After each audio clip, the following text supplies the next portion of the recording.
দর্শক আমন্ত্রণ ইস্পাহানি মির্জাপুর মুক্তবাক অনুষ্ঠানে আপনাদের সাথে আছি আমি নাজনীন নাসিরদৌলা। আমাদের অতিথিদের সঙ্গে আপনাদের পরিচয় করিয়ে দিতে চাই। আছেন জনাব আজিজুল বারী হেলাল, তথ্য বিষয়ক সম্পাদক বিএনপি। আছেন ডক্টর জাহিদুর রহমান, শিক্ষক এবং রাজনৈতিক বিশ্লেষক। আছেন জনাব আলাউদ্দিন মোহাম্মদ, যুগ্ম সদস্য সচিব, জাতীয় নাগরিক পার্টি। আপনাদের দুজনকেই স্বাগত জানাচ্ছি। অসংখ্য ধন্যবাদ আমাদেরকে সময় দেওয়ার জন্য। জনাব আজিজুল বারী হেলাল, আপনাকে দিয়ে শুরু করতে চাই। আজ জনাব তারেক রহমান নওগাঁ জেলা বিএনপির দ্বিবার্ষিক সম্মেলনে ভার্চুয়ালি যুক্ত হয়েছিলেন এবং সেখানে তিনি বলেছেন যে অন্তর্বর্তী সরকার ইতিমধ্যে নির্বাচনের সম্ভাব্য দিনক্ষণ ঘোষণা করেছে, কিন্তু এই নির্বাচন যাতে না হয় সেজন্য নানা ষড়যন্ত্র চলছে। এই ষড়যন্ত্র মোকাবিলা করার জন্য দুটি বিষয় খেয়াল রাখার কথা তিনি বলেছেন। একটি হচ্ছে এখন বিএনপির সুসময় চলছে, এই সুসময়ে অনেক ঘুঘু কাছে ভিড়বে, এই সুসময়ের ঘুঘুদের সম্পর্কে সজাগ থাকতে হবে।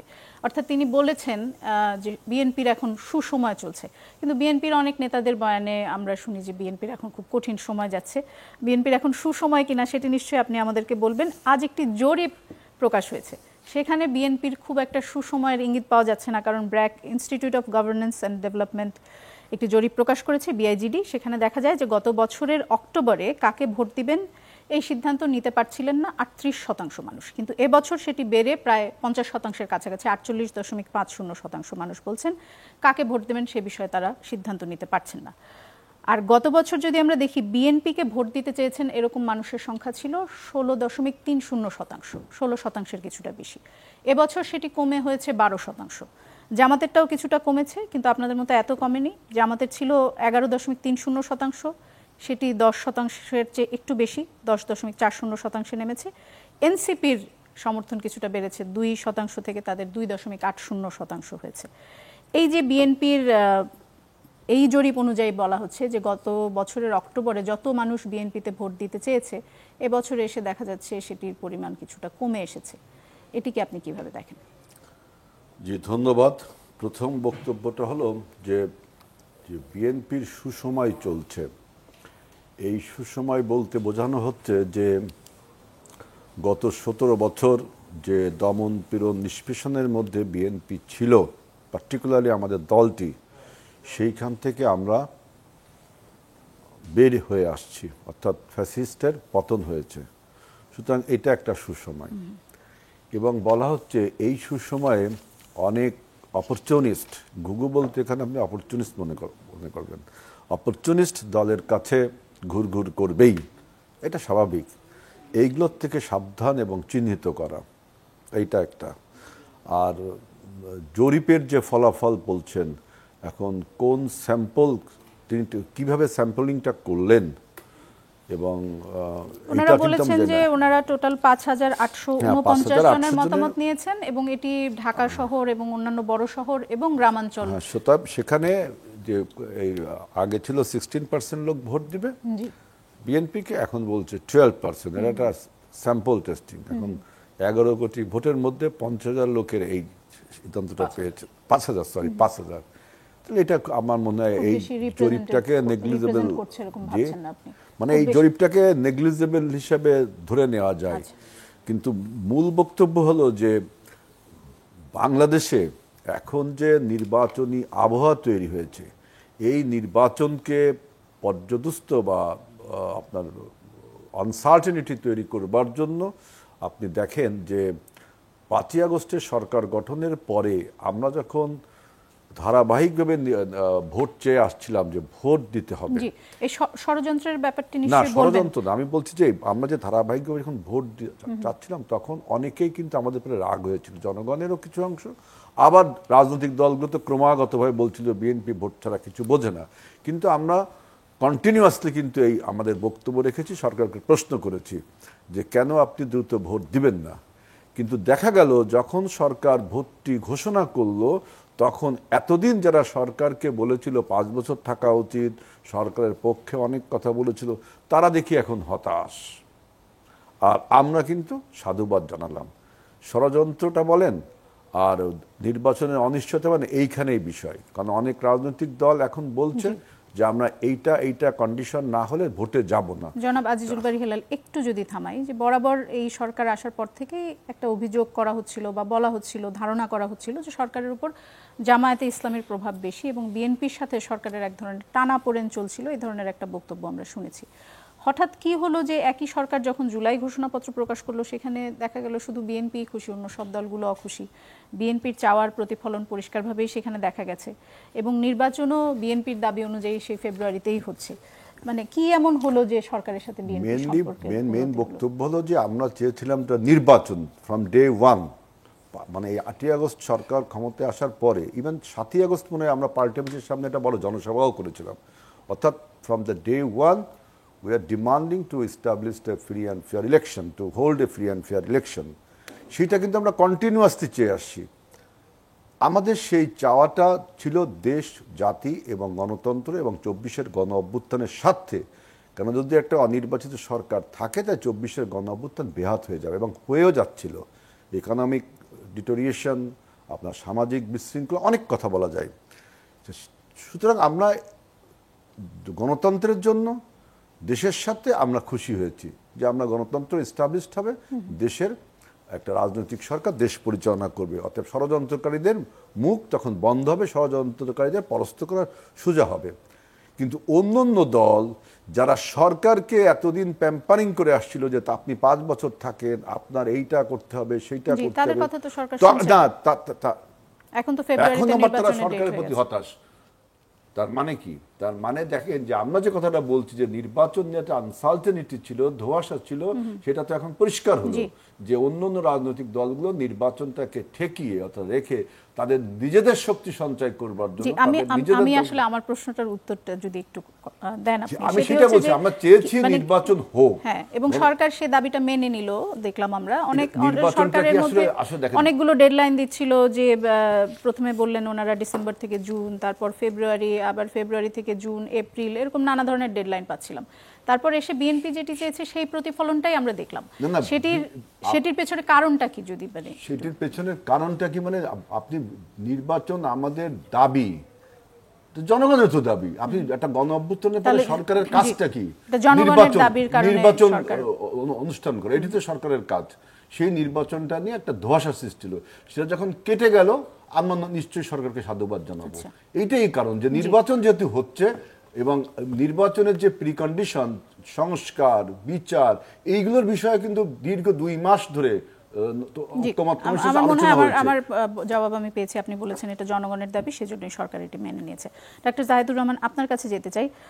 আপনাকে 5ই আগস্টের আগ পর্যন্ত যখন আপনি আমাদের অনুষ্ঠানে আসতেন বা যে কোনো টকশোতেই যেতেন, আপনি যদি নিচের কমেন্টগুলো, আমি জানি না কখনো পড়েছেন কিনা, যদি পড়েন তাহলে দেখবেন যে সেখানে আপনাকে একজন সাহসী বক্তা হিসেবে এবং সরকারের বিরুদ্ধে, সরকারের সমালোচনা করার জন্য মানুষ খুব সাধুবাদ দিত আপনাকে।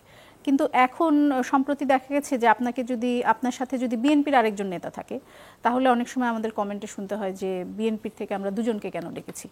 আপনার কি মনে হয় যে কেন হঠাৎ করে এই অবস্থার পরিবর্তন হলো?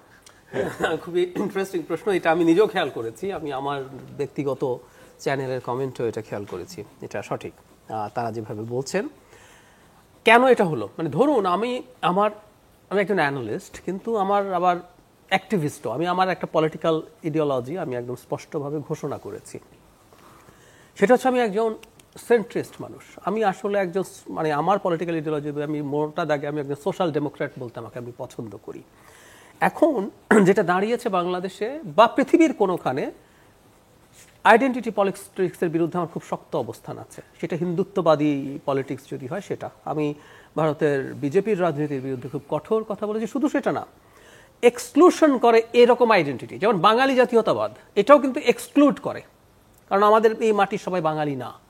আমি এটার বিরুদ্ধে বলেছি, কলাম লিখেছি, শেখ হাসিনার সময়ের কথা বলছি। তো যখন আমি এই স্পষ্ট অবস্থানটা জানিয়েছি, তখন যেটা দাঁড়ালো, বাংলাদেশে এই মুহূর্তে বিরোধী যে রাজনীতিটা প্রধানতম হয়ে উঠছে, সেটা কিন্তু একটা আইডেন্টিটি পলিটিক্স। ধর্মভিত্তিক আইডেন্টিটিকে দিয়ে তারা রাজনীতি করার চেষ্টা করছেন। আমি নাম যদি বলি, জামায়াতে ইসলামী আছে, ইসলামী আন্দোলন আছে, তার সাথে আরও কিছু দল। এই কারণে আমি, আলাউদ্দিন আছেন এখানে, ওনাদের যখন যেদিন পার্টি ঘোষণা করেন তার 2 দিন বা 3 দিন পর আমি একটা কলাম লিখেছি দেশের লিডিং একটা পত্রিকায়। সেখানে আমি তাদের জন্য শুভকামনা জানাতে গিয়ে এই কথাটা বলেছি যে বাংলাদেশে বিএনপি একটা মোটা দাগে মধ্যপন্থী দল, তার অনেক বিচ্যুতি বা স্খলন আছে। তার বিপরীতে যে শক্তিটা দাঁড়াচ্ছে এখন, আমি ওটা নেই না, আমি ওই শক্তি বাংলাদেশে আসুক, এটা আমি গণতান্ত্রিকভাবে চাই না, এই কথাটা বুঝতে পারতে হবে। আমি কিন্তু গায়ের জোরে ঘাড় ধরে ইসলামপন্থী রাজনীতি নিষিদ্ধ করতে হবে, যারা কনস্টিটিউশনাল পলিটিক্স করে, আমি সেটার পক্ষে না। তাদের রাইট নিয়ে আমি অসংখ্যবার কথা বলেছি। আর আছে কি বিকল্প? তখন আওয়ামী লীগ নিষিদ্ধ হয় নাই যে মানুষ আবার আওয়ামী লীগকে খুঁজে নেবে। এই দুইটা কোনোটাই আমার কাছে অপশন না। সেজন্য যেহেতু তারা তখন থেকে কিন্তু বলছেন তারা একটা মধ্যপন্থী দল হতে যাচ্ছেন, তখন আমি এনসিপির জন্য শুভকামনা জানিয়েছিলাম যে বাংলাদেশে দুটো মধ্যপন্থী, কোনো একটা একটু সেন্টার রাইট, কোনো একটা একটু সেন্টার লেফট হবে, এই ধরনের হয়ে বাংলাদেশের রাজনীতিটা ভবিষ্যতে তারা পারস্পরিক ফাইট করুক, এটা হলো আমার চাওয়া। সো আমার পলিটিক্যাল যে পজিশনিং সেটা এই মুহূর্তে দ্যাটস ফ্র্যাঙ্ক বিএনপির সাথে মেলে। কারণ আমি বিএনপি স্খলনের পরও ইডিওলজিক্যাল পয়েন্টে আমাকে যদি বলেন যে বাংলাদেশে এখন দুটো রাজনৈতিক দলের যে নাম বললাম ইসলামী, এরা কিন্তু প্রকাশ্যে দেশের শরিয়া আইন কায়েম করবেন, তাদের নেতারা বিভিন্ন জনসমাবেশে বলছেন, গুরুত্বপূর্ণ নেতারা বলেছেন। তো এখন আমি এটাকে আমাদের এখন সবচেয়ে বড় গুরুত্বপূর্ণ পলিটিক্যাল ইস্যু বলে মনে করি। তো যখনই আমি ওটাকে কমব্যাট করার চেষ্টা করেছি, তখন তারা খুব স্বাভাবিকভাবে যেটা হয়েছে অন্যদিকে নিয়ে যাওয়া।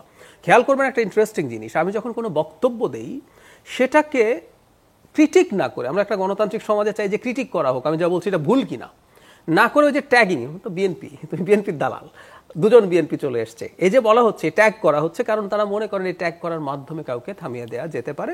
এবং আমি কিছুদিন আগে একটা প্রোগ্রামে স্পষ্টভাবে এই কারণে যে বিএনপির দাবির সাথে আপনার দাবি না, একটা জিনিস খুব জরুরি না, আমি একটা কথা এইভাবে বলেছি, বিএনপি ছাড়া আমাদের কোনো গতি নাই, এরকম একটা বক্তব্য করে দিয়েছি, এবং সেই বক্তব্যটা এইটুকু দিয়ে লোকজন মানে মিডিয়ার বিভিন্ন জায়গায় ফটোকার্ড বানিয়েছে। কারণ বলেছি আমরা যারা মধ্যপন্থী মানুষ, ধরুন সামনে একটা নির্বাচন হবে, এনসিপিও তো মধ্যপন্থার কথা বলে, হতে পারে, আমি তো এনসিপির জন্য সেই শুভকামনা জানাই, আমি কিন্তু মানে তাদের সমালোচনাও করি, কারণ তাদের এই সমালোচনাটা কোনোভাবে তাদেরকে ধ্বংস করা, খারাপ করা সেই জন্য না, তাদের শুভাকাঙ্ক্ষী হিসেবেই করি, এখনো করি। মধ্যপন্থী দল এটাও একটা অপশন আমার জন্য, আমি মনে করি। কিন্তু সামনের নির্বাচনে ফ্র্যাঙ্কলি বলি, NCP is not strong enough যে তারা বাংলাদেশে ডানপন্থী যে রাজনীতির উত্থান হচ্ছে নির্বাচনী ব্যবস্থার মধ্য দিয়েই, বিজেপিও তো নির্বাচনে জিতেই ক্ষমতায় এসছে, তাই না? সেটা ঠেকানোর জন্য এনসিপি এখনো শক্তপোক্ত হয়ে ওঠে নাই। তো সামনের নির্বাচনে আমি একজন মধ্যপন্থী মানুষ হিসেবে সব রকম স্খলনের পরও, বিএনপির অনেক অভিযোগ আছে, আমি বিএনপি করি না, বিএনপির সমালোচনা কি কি আছে আমরা জানি, তাদের চাঁদাবাজি, দখলদারি, কিন্তু সেসব সমালোচনা কি এখন একটু কম করছেন? না, কম করছি না। এখন ব্যাপারটা যেটা দাঁড়িয়েছে সেটা হলো আমি আমার মূল কোন সংকটটাকে আইডেন্টিফাই করব, আচ্ছা সেটা ওইটা মূল সংকট। আমার মনে হয় আপনার বক্তব্য খুবই পরিষ্কার, আপনার বিভিন্ন লেখা এবং এখনকার বক্তব্যেও আপনি যে উগ্র ডানপন্থার শক্তির উত্থানের কিছু লক্ষণ দেখতে পাচ্ছেন, এরকম আপনি বলেছেন। একটু থামাই, শুধু উগ্র ডানপন্থা না, আমাদের কনস্টিটিউশনাল যে ডানপন্থা, আমি এটাও এই রাজনীতিও আমি সমর্থন করি না। এবং সেখানে কিন্তু এই ভয় সবসময় আমরা দেখেছি যে আওয়ামী লীগ দেখাতো, এখন বিএনপি দেখাচ্ছে। আপনার কি মনে হয় যে নির্বাচিত সরকার, এখন তো অন্তর্বর্তী সরকার, নির্বাচিত সরকার যদি আসে তাহলে কি এই উগ্র ডানপন্থার যে উত্থান সেটি রোধ করা যাবে?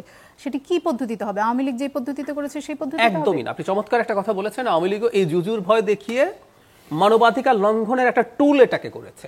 যেমন আমি আরেকটু এভাবে বলি, মুক্তিযুদ্ধ নিয়ে রাজনীতি করা যাবে কি যাবে না একটা নতুন প্রশ্ন উঠছে। আলাউদ্দিনের আহ্বায়ক কিন্তু বলছেন এটা নাকি শেষ হয়ে গেছে। আওয়ামী লীগ মুক্তিযুদ্ধের চেতনা জিনিসটা এনেছে তার ফ্যাসিজম কায়েম করার জন্য, সে মানুষের অধিকার হরণ করার জন্য। ঠিক একইভাবে জঙ্গি কার্ডও ওভাবে ব্যবহৃত হয়েছে, এটা অন্যায়। ডানপন্থা বলি বা কনস্টিটিউশনাল, মানে আমি কনস্টিটিউশনাল, আমি অন্য যারা ফার রাইট আছে, হিজবুত তাহরির আমি নাম বলছি, ও তো রাজনীতি করার রাইট আছে বলেই আমি মনে করি না। কিন্তু যারা কনস্টিটিউশনাল ইসলামিক দল আছে তাদেরকেও পলিটিক্যালি তাদের সাথে ফাইট করতে হবে। পৃথিবীতে কোনোদিনও এই দলগুলোকে, যদি আমার অন্য একটা আর্গুমেন্ট আছে, আপনার এই চ্যানেলে অন্য একটা প্রোগ্রামে এসে আমি আলাপ করেছি, কেউ যদি শরিয়া আইন কায়েম করবে বলে, আর একটু স্পষ্টও তাদেরকে করতে হবে, তাহলেও তারা আমাদের এক্সিস্টিং সিস্টেমে রাজনীতি করতে পারে কিনা। তো ওটাও আওয়ামী লীগের মতো না, হাসিনার মতো করে না, এটা পলিটিক্যালি এটাকে ফাইট করতে হবে, জনগণকে কনসাস করে তুলতে হবে যে কেন আসলে এটা তোমার জন্য কল্যাণকর না। মধ্যপন্থা এবং মধ্যপন্থা, এটা এনসিপি হোক, এনসিপির বিরুদ্ধে তো কিছু কিছু ক্ষেত্রে সমস্যা, দুর্নীতি বা এইসবের সমস্যা অভিযোগ এসছে, বিএনপির বিরুদ্ধে এসছে, এগুলো নিয়ে শোরগোল করে এই দলগুলো বিএনপি সেটা পলিটিক্যালি ফাইট করতে পারবে বলে আপনার ধারণা? আমার ধারণা। জি, আমরা এখন যদি জনাব আলাউদ্দিন আপনার কাছে যাই, আপনার কাছে প্রথমে একটি বৈঠক নিয়ে কথা বলতে চাই, কারণ আপনি জানেন যে এর আগে 5 তারিখে আপনাদের দলের কয়েকজন নেতা, 5 জন নেতা, তারা কক্সবাজার গিয়েছিলেন এবং সেখানে একটি বৈঠক হয়েছে এরকম একটি কথা শোনা যাচ্ছিল, কিন্তু পরে বলা হলো যে এটি আসলে মিডিয়া যেটি বলছে সেটি ভুল এবং ওখানে কোনো বৈঠক হয়নি, যদিও তাদেরকে শোকজ করা হয়েছে। কিন্তু আজ তো সত্যি সত্যি আপনাদের একটি বৈঠক হয়েছে মার্কিন ভারপ্রাপ্ত রাষ্ট্রদূত ট্রেসি অ্যান জ্যাকবসনের সঙ্গে। আপনাদের আজ 5টা থেকে 6টা এই টাইমের মধ্যে খুব সম্ভবত বৈঠকটি হয়েছে এবং সেখানে আপনি উপস্থিত ছিলেন, জনাব নাহিদ ইসলাম ছিলেন, আক্তার হোসেন ছিলেন এবং ডাক্তার তাসনিম জারা ছিলেন। ডাক্তার তাসনিম জারা ছাড়া কক্সবাজারে যারা ছিলেন তাদের কাউকে এখানে দেখা যাচ্ছে না। এটির কারণটি কি এবং এই বৈঠকে আপনাদের কি নিয়ে আলোচনা হলো যদি বলা যায়? ধন্যবাদ আমার দুই বিজ্ঞ সহ আলোচক এবং যারা দেখছেন সবাইকে শুভেচ্ছা। প্রথমত একটা বিষয় যেটা বলি যে 5 অগাস্টের যে ঘটনা এটা ইতিমধ্যে অনেক আলোচিত হয়েছে এবং একটা বিষয় স্পষ্ট হয়েছে যে সেখানে কোনো বৈঠক হয়নি। সেই যেই আপনার হোটেলে ঘটনাটি ঘটেছে সেখানে পিটার হাস অথবা এখানে কোনো মার্কিন নাগরিকের উপস্থিতিও পাওয়া যায়নি। তো আমাদের দল থেকে যেই নোটিশটি দেওয়া হয়েছে সেটা আবারও স্পষ্ট করি, সেটা হলো 5 অগাস্টের মতো একটি গুরুত্বপূর্ণ দিনে এক কি দুইজন পরিবার সহ যেতে পারেন, কিন্তু 5 জন একই জায়গায় একই স্থানে যাওয়াটা দৃষ্টিকটু হয়। দল থেকে তাদেরকে সতর্ক করা হয়েছে যাতে তারা ভবিষ্যতে এই ধরনের দায়িত্বশীল জায়গা থেকে কাজ না করেন। সো ওইটার সাথে কোনো ক্রিমিনাল অ্যাক্টিভিটি যুক্ত না, বাট এটার সাথে আজকের ঘটনার একটা মিল আছে। সেটা হলো যে তখন ওখানে যে ঘটনাটা ঘটলো আপনার সেখানে দেখেছেন, সেখানে মিডিয়া থেকে শুরু করে লোকাল যেই আপনার পলিটিক্যাল অ্যাক্টিভিস্টরা তারাও কিন্তু হোটেলের সামনে গিয়ে বিক্ষোভ শুরু করেছে একটা গুজবকে কেন্দ্র করে, এবং গুজবটি ছড়িয়েছে গোয়েন্দা সংস্থার লোকজন অথবা ওখানে যারা উপস্থিত ছিলেন। কিন্তু আপনি জানেন যে গত মাসে জনাব তারেক রহমানের সঙ্গেও একটি বৈঠক হয়েছে ট্রেসি এন্ড জ্যাকবসনের, এবং সেটি লন্ডনে হয়েছে। না, সেটা তো স্বাভাবিক। আমি আপনার সেই পয়েন্টে আসছি, আমি একটু ব্যাকগ্রাউন্ডটা বলে দিচ্ছি। সেটা হলো যে আজকের ঘটনায় যেটা ঘটেছে, আজকের ঘটনাটা হলো যে এখানে মার্কিন যুক্তরাষ্ট্রের যে দূতাবাস তারা দফায় দফায় রাজনৈতিক দলগুলোর সাথে বৈঠক করছে এবং বেশিরভাগ ক্ষেত্রেই ওনারা আপনার রাজনৈতিক দলগুলো অফিসে যাচ্ছেন। তো আমাদের কাছেও অ্যাপ্রোচ করা হচ্ছিল যে আমাদের অফিসে তারা আসতে চান, কিন্তু আমাদের অফিসটা যেহেতু একটা কমার্শিয়াল স্পেসে এখন পর্যন্ত আমাদের সেই পরিবেশ নাই, সেই সুবাদে আমরা প্রস্তাব দিয়েছি আমরা আপনাদের হয় দূতাবাসে অথবা অন্য কোনো জায়গায় রেসিডেন্সিয়াল আমরা মিটিং ওনার বাসভবনে অথবা ডেপুটি মিশন হেডের বাসভবনে যেখানে সুবিধা হয় আর কি। তো এটা একটা শিডিউলড মিটিং, আর মিটিং উপস্থিতির ক্ষেত্রে আমাদের 4 জনের এটা 4 to 4 মিটিং হয়েছে। আপনার রাষ্ট্রদূতের পক্ষ থেকে 4 জন, আমাদের পক্ষ থেকে 4 জন। আমি যেহেতু এখন পার্টির ফরেন অ্যাফেয়ার্স সেকশনটা দেখাশোনা করছি, সেক্ষেত্রে আমি এটা সমন্বয় করছি এবং আমাদের তাসনিম যারা এখানে সিনিয়র আপনার যুগ্ম সদস্য সচিব হিসেবে আগে থেকেই আপনার ওয়েস্ট ব্লকের যেই ডিপ্লোমেসি সেটাতে নেতৃত্ব দিচ্ছেন, আর আমাদের আহ্বায়ক এবং সদস্য সচিব পদাধিকার বলে তারা উপস্থিত ছিলেন। এই 4 জন আসলে এটার সাথে কক্সবাজারের বৈঠকে বাকি যারা উপস্থিত ছিলেন না এটার সাথে কোনো সম্পর্ক নেই। এটি এই কারণেই প্রশ্নটা জিজ্ঞেস করা, কারণ এরপর থেকেই আসলে বিভিন্ন ধরনের কথা ভেসে আসছে যে এনসিপিতে ভাঙন ধরছে বা এনসিপির নেতাদের মধ্যে এক ধরনের কি বলে এক ধরনের দূরত্ব তৈরি হচ্ছে সিনিয়র নেতাদের মধ্যে, এবং এরপরে এই যে প্রতিনিধি দল দেখে অনেকের মনে আবার প্রশ্ন জাগতে পারে, কারণ যাদের সাথে ভাঙন ধরেছে বা যাদের সঙ্গে বলা হচ্ছে যে দূরত্ব তৈরি হয়েছে তাদেরকে এখানে আসলে দেখা যাচ্ছে না বৈঠকে, যদিও তারা দলে যথেষ্ট গুরুত্বপূর্ণ নেতা হিসেবে পরিচিত। আজকে একটা ঘটনা ঘটেছে, আমরা যখন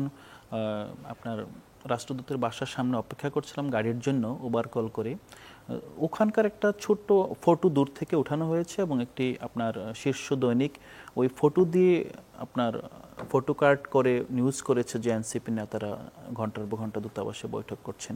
তো একটা রাজনৈতিক দল আপনার এখানে যে বিদ্যমান যেই রাষ্ট্রদূত আছেন কিংবা ফরেন মিশনগুলো আছে তাদের সাথে রেগুলার ভিত্তিতে বৈঠক করে থাকে, এটা একটা রাজনৈতিক সংস্কৃতির অংশ। কিন্তু এটাকে এনসিপির ক্ষেত্রে যেভাবে ক্রিমিনালাইজ করা হচ্ছে এবং স্বাভাবিকভাবে ডিপ্লোম্যাটিক নর্মস কিন্তু সাধারণ মানুষ যারা কমেন্ট করছেন অথবা যে জনগণ তারা কিন্তু এটা বোঝেন না অনেক ক্ষেত্রে যে আসলে এই মিটিংগুলো কীভাবে হয়, কারা অপারেট করেন। এখানে সিনিয়র নেতৃবৃন্দ আছেন, তারা জানেন যে পার্টির বিশিষ্ট কিছু ব্যক্তিবর্গ অ্যাসাইন করা থাকে, এই জিনিসগুলো মেনটেন করা, ফলো আপের ব্যাপার আছে এখানে একটা। তো এই বিষয়টা এমন না যে মানে সবাই দল বেঁধে যাবেন আর কি নিউজ করছে এরকমও না, কারণ আমি যেটা বললাম যে মিডিয়ার দায়িত্বশীলতার জায়গা আমরা মনে হয় সবার জন্যই বিএনপির ভারপ্রাপ্ত চেয়ারম্যানের সাথে যে মিটিংটা হয়েছে সেটি কিন্তু আমাদের চ্যানেলেই এটি নিয়ে নিউজ গিয়েছে। না, আমরা তো প্রেস রিলিজ দিয়েছি ইতিমধ্যে, প্রেস রিলিজের পূর্বে সেখানে আলাউদ্দিন বিরতি থেকে আপনার কাছে ফিরে আসবো এবং তখন আসলে যে জিনিসটি জানতে চাই, আপনি জানেন যে এনসিপির চট্টগ্রামের একজন নেতার বিরুদ্ধে চাঁদাবাজির অভিযোগ উঠেছে এবং তিনি আগেও এই অভিযোগে অভিযুক্ত ছিলেন, তখন তিনি শোকজের জবাব দিয়ে ফেরত আসতে পেরেছেন। আবারও তিনি শোকজের সন্তোষজনক জবাব দিলে আপনারা ফেরত নেবেন কিনা, বিরতি থেকে ফিরে এসে সে বিষয় নিয়ে আলোচনা করব। দর্শক, একটা বিরতি নিচ্ছি, ফিরছি কিছুক্ষণ। দর্শক, ইস্পাহানি মির্জাপুর চা মুক্তবাক অনুষ্ঠানে আবারও ফিরে এলাম। জনাব আলাউদ্দিন মোহাম্মদ, আমি দুঃখিত বিরতির আগে আপনাকে আমার থামাতে হয়েছিল, আপনাকে দিয়ে আবার শুরু করছি। সেটি হচ্ছে যে এনসিপির চট্টগ্রাম নগরের যুগ্ম সমন্বয়কারী নিজামুদ্দিন, তার একটি ভিডিও ভাইরাল হয়েছে যেখানে তিনি চট্টগ্রাম বন্দর কেন্দ্রিক যে আন্দোলন চলছে সেটি দমাতে 5 লাখ টাকা দাবি করেন এবং যে ব্যক্তির সাথে তিনি কথা বলছিলেন সেখানে তিনি বলেছেন যে টাকা দিয়েছে কিনা, সেই ব্যক্তি বলেছেন যে হ্যাঁ টাকা দিয়েছেন 5 লাখ। তিনি বলেছেন যে প্রেশার দিয়ে আরও 5 লাখ কেন নেওয়া হলো না। নিজামুদ্দিনকে শোকজ করা হয়েছে আপনাদের দল থেকে, কিন্তু নিজামুদ্দিনের বিরুদ্ধে এর আগেও একজন নারী অভিযোগ করেছিলেন। ইনফ্যাক্ট তিনি চট্টগ্রামের পুলিশ কমিশনারের কাছে একটি চিঠি দিয়েছিলেন যে তার স্বামীর কাছ থেকে নিজামুদ্দিন 2 কোটি টাকা দাবি করেছে এবং সেটি না পেয়ে মিথ্যা মামলায় তাকে পুলিশ ধরে নিয়ে গেছে। তার নামে মিথ্যা মামলা দেওয়া হয়েছে এবং তাকে পুলিশ ধরে নিয়ে গেছে। এবং তখন তিনি বৈষম্য বিরোধী আন্দোলনের নেতা ছিলেন। এবং এনসিপির চট্টগ্রাম নগরের যিনি প্রধান সমন্বয়কারী মীর আরশাদুল হক, তিনি বলেছেন যে বৈষম্য বিরোধী ছাত্র আন্দোলন থেকে তাকে তখন বহিষ্কার করা হয়েছিল, কিন্তু জবাব যেহেতু সন্তোষজনক ছিল বহিষ্কারের পর, তখন তার পদ আবার ফিরিয়ে দেওয়া হয়েছিল। এখন যেহেতু অভিযোগ উঠেছে আবার তার কাছে ব্যাখ্যা চাওয়া হবে। এবার যদি তিনি আবার সন্তোষজনক জবাব দিতে পারেন তাহলে কি আবার ফিরিয়ে নেবেন কিনা? এখন একটা বিষয় অভিযোগ উঠেছে, যখন অভিযোগ উঠেছে অভিযোগের প্রেক্ষিতে তদন্ত হবে। তদন্ত হলে যদি দোষী প্রমাণিত হয় স্বাভাবিকভাবে অব্যাহতি দেওয়া হবে এবং রাষ্ট্রীয় যে আইন আছে আইনে সুপর্দ করা হবে বললে আপনি বলবেন কারা সুপর্দ করবে? রাষ্ট্রীয় আইন তার উপর বলবৎ হবে এবং সে রাষ্ট্রীয় আইনে বিচারযোগ্য হবে। সো এখানে আসলে এটা নিয়ে আমাদের জিরো টলারেন্স। পত্রিকায় দেখলাম যে অনেকগুলো আসলে তার বিরুদ্ধে অভিযোগ যে শুধু সেই নারীর স্বামীর ব্যাপারে করেছেন তা না, এর পরেও তিনি অনেকগুলো চাঁদাবাজির ঘটনা ঘটিয়েছেন এবং যেহেতু তিনি একবার করে রেহাই পেয়ে গেছেন সেই কারণেই হয়তো পরবর্তীতে আরো করার সাহস পেয়েছেন। এবার কি এই কারণে এটি নিয়ে বেশি আলোচনা হচ্ছে যে এটি ভিডিও আছে সেই জন্য? না, খুব স্বাভাবিকভাবে অপরাধ হলে ধরা পড়লে আলোচনা হবে, কারণ মানুষ আমাদের কাছ থেকে অপরাধ চায় না, আমাদের কাছ থেকে শুদ্ধতা চায়, বিশুদ্ধতা চায়। এখন এই জায়গায় আমরা তো জিরো টলারেন্স শুরু থেকেই। এখন একটা দুটা ঘটনা আসলে অবশ্যই তদন্ত করে শাস্তি দেওয়া হবে, কিন্তু এটা কেন আগে হয়তোবা অভিযোগ প্রমাণিত হয় নাই, তখন তাকে দলে আনা হয়েছে। এখন অভিযোগ প্রমাণ হলে দল থেকে অব্যাহতি দেওয়া হবে। একটা বিষয় মাথায় রাখতে হবে যে একটা সংগঠন, এটা যে কোনো সংগঠনে, এটা কিন্তু আপনার যে আমরা পরিবারের মতো থাকি, পরিবারের মধ্যে 24 ঘন্টা নজরদারির মধ্যে থাকে, সংগঠনের সদস্যরা কিন্তু 24 ঘন্টা নজরদারির মধ্যে থাকা সম্ভব না। তারা ব্যক্তিগত জীবনে কোথায় সংগঠনের নাম ব্যবহার করে কি করছে এগুলো আপনার মানুষের উচিত। এবং আমরা খুব হ্যাপি যে মিডিয়া এবং সুশীল সমাজ এবং যারা কনসার্ন আপনাদের মতো বারবার আমাদের ধরছেন এবং আমাদের সংবেদনশীলতার মাত্রাটা অনেক ঊর্ধ্বে নিয়ে গিয়েছেন। আমরা এখন এই বিষয়টা আজ করলে আমরা অ্যাকশন নেওয়া শুরু করি, অভিযোগও লাগে না। যখন কারো আপনার এই অসঙ্গতি প্রমাণিত হয়, দেখা যায়, তখনই কিন্তু তার বিরুদ্ধে শোকজ দেওয়া শুরু হয়। সো এই জায়গায় আমরা কমিটেড, এখানে সংশয়ের কোনো অবকাশ নেই যে তাকে কি করা হবে। অন্যায় করেছে অবশ্যই শাস্তি পাবে। জি, কিন্তু শোকজটা আসলে যেটি প্রশ্ন সেটি হচ্ছে যে শোকজটা আগেও করা হয়েছিল, হ্যাঁ, এবং তখন অপরাধ প্রমাণিত হয়নি। একদিনে কি উনি এই পর্যায়ে এসেছেন যে উনি বলছেন যে আরেকটু প্রেসার দিয়ে 5 লাখ টাকা দাবি করার জন্য উনি আন্দোলন থামিয়ে দিবেন? ওনার প্রভাব তো বোঝাই যাচ্ছে যে এখানে উনি আন্দোলন থামাতে পারেন, শুরু করতে পারেন, টাকা দাবি করতে পারেন। এই জায়গায় তো উনি একদিনে আসেন। আরেকটা বিষয়, এই যে ভিডিওটা, এটাও কিন্তু রিসেন্ট না, এটা আরো কিছুদিন আগের, যখন সাইফ পাওয়ার টেক নিয়ে বন্দরে আন্দোলন হচ্ছিল তখনকার ভিডিও। এটা এখন রিলিজড হয়েছে। তো আমরা যেহেতু নজরে আসছে অবশ্যই ব্যবস্থা নিতে হবে, এটা নিয়ে কোনো আপনার জল ঘোলা করার কিছু নেই। জি, তাহলে তো ভিডিও করা ছাড়া আসলে মানুষের আর কোনো উপায় নেই। ওদিকে স্বরাষ্ট্র উপদেষ্টা বলছেন যে কোনো অপ্রীতিকর ঘটনা ঘটলে লোকজন ভিডিও ধারণ করে, কিন্তু যারা প্রতিহত করতে আসে না, অপ্রীতিকর ঘটনা প্রতিহত করা আমাদের ইমানি দায়িত্ব। আবার ভিডিও করার পর আপনার গাজীপুরে সাংবাদিককে কুপিয়ে মেরে ফেলা হয়েছে, একজন মানুষকে কুপিয়ে মারা হচ্ছে, সেখানে গিয়ে কি প্রতিহত করা সাধারণ মানুষের? এটা আপনারা দেখেন যে অপরাধের মাত্রা বুঝতে হবে। হ্যাঁ, আমরা ভিডিও করা ছাড়া আসলে এনসিপি জনগণের চাপে এনসিপি একটি সংগঠন হিসেবে অনেকগুলো লঘু পাপে গুরুদণ্ড দিয়ে ফেলেছে এবং আমি মনে করি যে জনগণকে বুঝতে হবে যে একটি সংগঠন আপনার আকাশ থেকে নেমে আসেনি, জনগণের মধ্য থেকে সংগঠিত হয়েছে। তাদের দোষ হবে, তাদের এখানে ভুল হবে, এই ভুল ভ্রান্তিগুলো তারা সংশোধন করছে কিনা সেদিকে নজর দিতে হবে। একটা ভুল হয়েছে, ভুলটাকে বারবার এটাই আমাদের প্রধানতম বৈশিষ্ট্য সেই হিসাবে প্রমাণ করা যাবে না। তরুণরা বাংলাদেশে যে আজকে যে অনেকগুলো ইভেন চট্টগ্রামের কক্সবাজারের যে শোকজ, এটাও তো অন্যায় নাই, বড় ক্রাইম নাই, শোকজ করা হলো, জাতীয় খবর হয় এগুলো। নেতারা নেতারা স্বাভাবিকভাবে ওখানেও কিন্তু শোকজের পর তারা নিরাপত্তাহীনতায় ছিলেন। এখন স্বাভাবিকভাবে জনগণের কাছে, পার্টির অন্যান্য নেতৃত্বের কাছে তাদের দায়বদ্ধতা আরো বেশি আপনার সিরিয়াস একটা আকার ধারণ করেছে। ইভেন আপনি আরো অন্যান্য কেস আছে যেখানে কোনো অভিযোগ আসার আগে আমরা আপনার শোকজ দিয়ে দিয়েছি। এই বিষয়গুলো তো বুঝতে হবে, ইন্টেনশনটা বুঝতে হবে এবং অপরাধের মাত্রা বুঝতে হবে। জাস্টিস হলো যে আপনি ধরেন থাপ্পড়ের এগেনস্টে আপনি মৃত্যুদণ্ড, এটা জাস্টিস না। যতটুকু অপরাধ আপনার ততটুকু প্রপোর্শনাল আপনার রেশিওতে আপনাকে জাস্টিস এনশিওর করতে হবে। সো আমরা যেটা করছি, বারবারও বলছি যে জনপ্রত্যাশায়, জনগণের চাপে এই তারুণ্যের যে শক্তি, শুধু আমরা না, এই তরুণদেরকে অস্থির করে ফেলাটা আমাদের মনে ঠিক হচ্ছে না। আচ্ছা, কিভাবে স্থির করব তাহলে? মানে না কি বিজনেস অ্যাজ ইউজুয়াল, অন্যান্য আমরা যে সমাজে পাপকে পাপ হিসেবে দেখবো, অপরাধকে অপরাধ হিসেবে দেখবো, এনসিপি অপরাধ করেছে বলে এটা মানে ধরেন আপনার এক ব্যক্তি, যদি শুধু উনি এইবারই করতেন আর আপনারা শোকজ করেছেন তাহলে এটি এখানেই থেমে যেত, কিন্তু উনি এর আগেও করেছেন, সেখানে শোকজ করার পরে তাকে আবার পদটা ফিরিয়ে দেওয়া হয়েছে, যেটি আমাদের জন্য আশঙ্কার কারণ। সেজন্য এই বিষয়টি ফিরিয়ে দেওয়া হয় না। আপনি যেটা বলেছেন, তাকে বৈষম্যবিরোধী ছাত্র আন্দোলন থেকে ছাত্র আন্দোলন থেকে অব্যাহতি দেওয়া হয়েছে। বৈষম্যবিরোধী ছাত্র আন্দোলন বিলুপ্তির পর সে চট্টগ্রাম মহানগরের একটি দায়িত্বে এসেছেন। এই কথাটি বলেছেন, আমি ওনাকে কোট করছি, বৈষম্যবিরোধী ছাত্র আন্দোলন থেকে তাকে একবার বহিষ্কার করা হয়েছিল, জবাব সন্তোষজনক হওয়ায় তার পদ ফিরিয়ে দেওয়া হয়েছিল। কোথায়? বৈষম্যবিরোধীতে না এনসিপিতে? বৈষম্যবিরোধীতে। এখন তো সে এটি বলেছেন এনসিপি চট্টগ্রাম নগরের প্রধান সমন্বয়কারী। এই ভদ্রলোক এখন কি এনসিপির তো নাকি?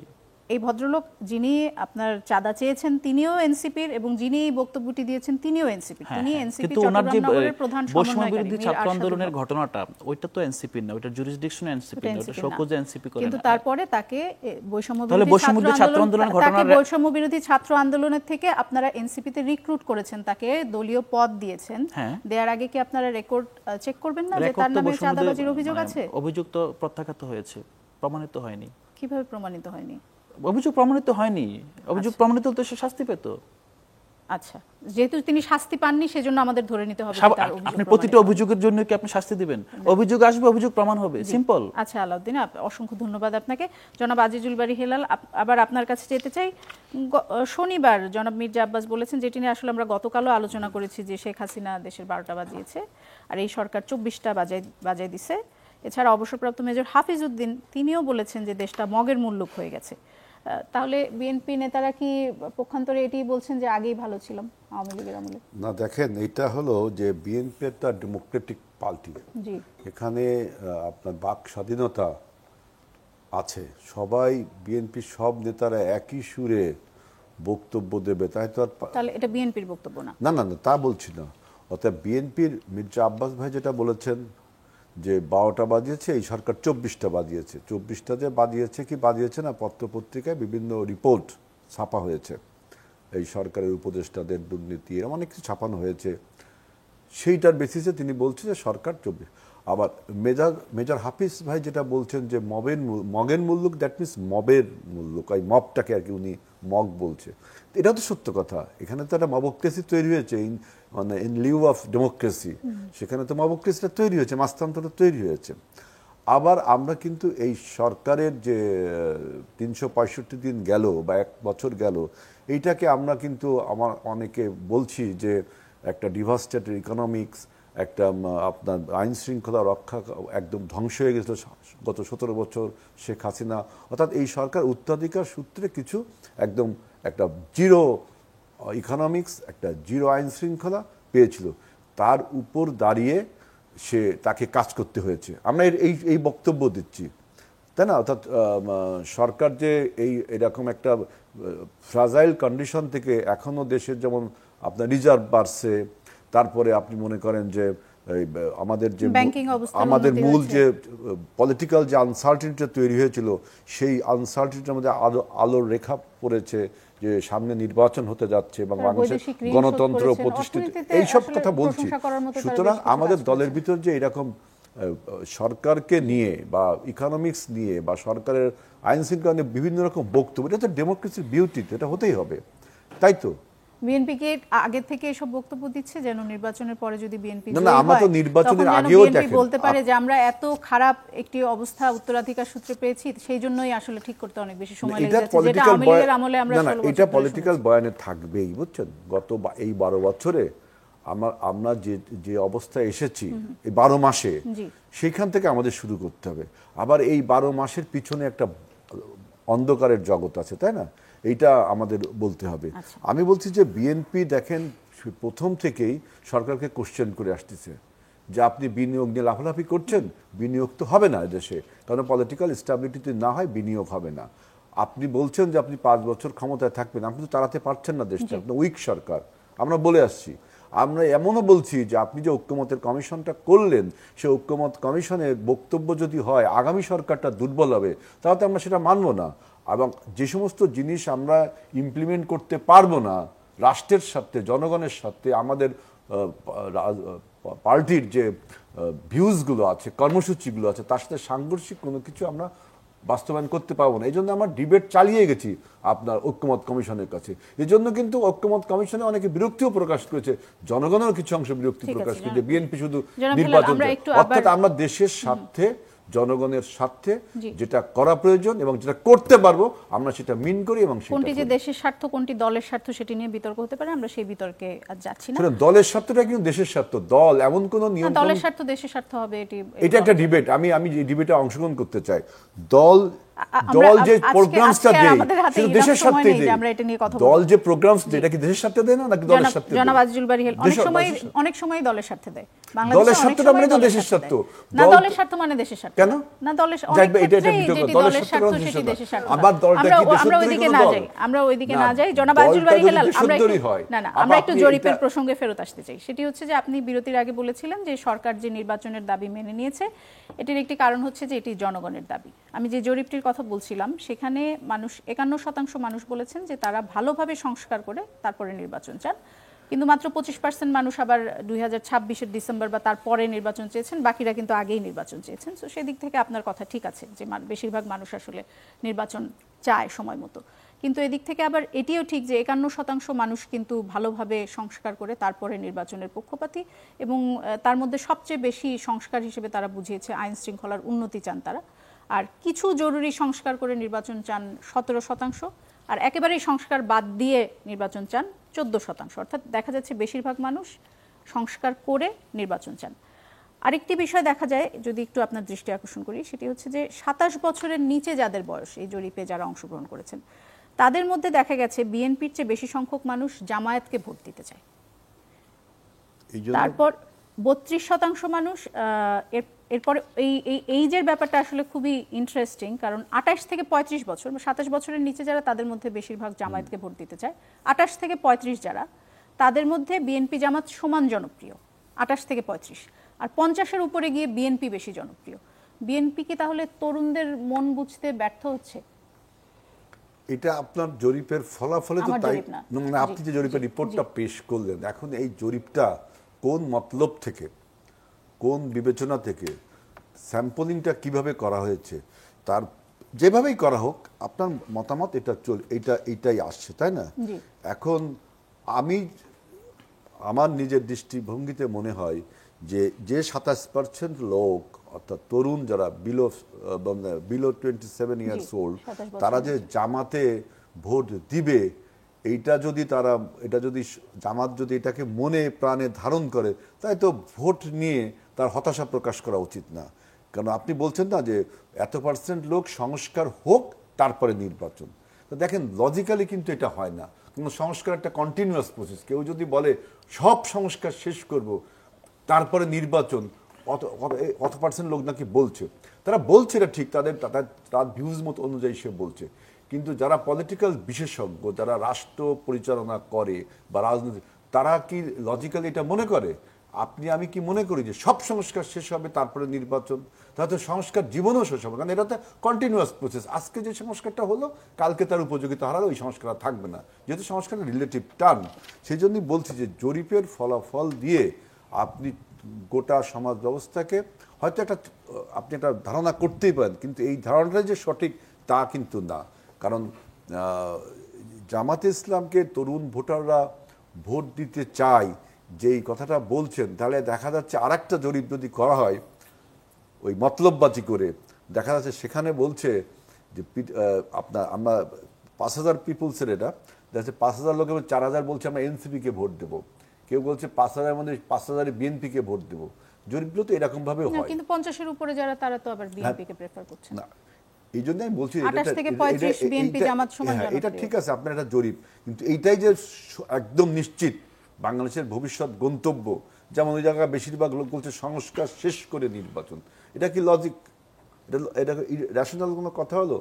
আপনার বুদ্ধিদীপ্ত কোনো কথা হলো ইন টার্মস অফ পলিটিক্স? কেন রেশনাল হবে না? যদি মানুষ ভাবে যে না, রাজনৈতিক আপনি বলেন, সরকার এসে আপনি তাদের দেখেন আইসিটি অ্যাক্ট একটা ছিল জি আমাদের দেশে, শেখ হাসিনা আইসিটি অ্যাক্ট ছিল, সে আইসিটি অ্যাক্টের বিরুদ্ধে আমরা সবাই নির্যাতিত হয়েছে। আমরা তখন তারস্বরে চিৎকার করেছি এই আইসিটি অ্যাক্ট 70 আর্টিকেলস, খুব সম্ভব না কতজন, 57 আর্টিকেলস, এটাকে বাদ দিতে হবে, চিৎকার করেছি না?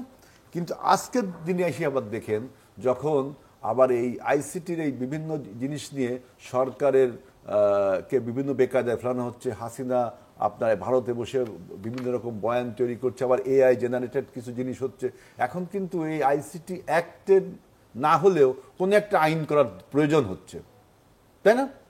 তাহলে আপনি যদি আইসিটি অ্যাক্টে একদম ঝেড়ে ফেলে দিলেন, কিন্তু এখন তো আইন করার প্রয়োজন মনে হচ্ছে, তাহলে এটা সংস্কার করা উচিত না? সংস্কার করা উচিত। আমাদের দেশে যেমন প্রেসিডেন্সিয়াল ফর্ম অফ গভর্নমেন্ট ছিল, আমরা প্রধানমন্ত্রী ফর্ম অফ গভর্নমেন্ট আছে, সংস্কার করে আসছি না।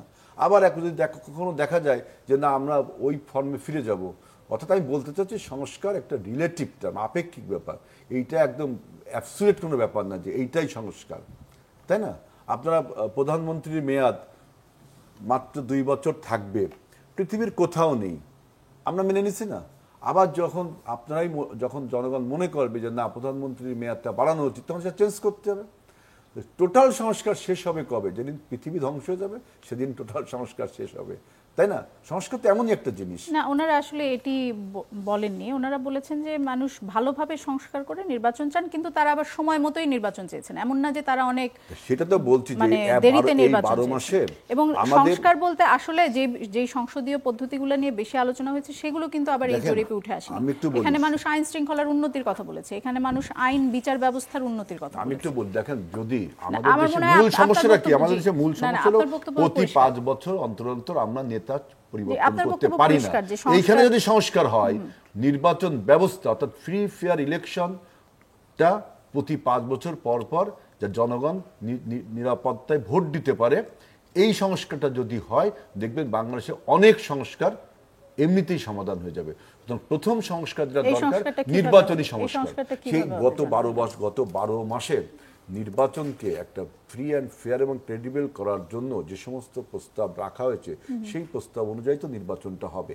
এখন যদি আপনি নির্বাচনে এবার ম্যানিপুলেশন করা বা রিগিং করা, কতটা সমস্যা হবে দেখেন। পুরো জনগণ রাস্তায়, এবার প্রত্যেকটা রাজনৈতিক কর্মী রাস্তায়, মাফিয়া পালিয়েছে, প্রশাসনের সেই সক্ষমতা নেই বা সেই জোরও থাকবে না।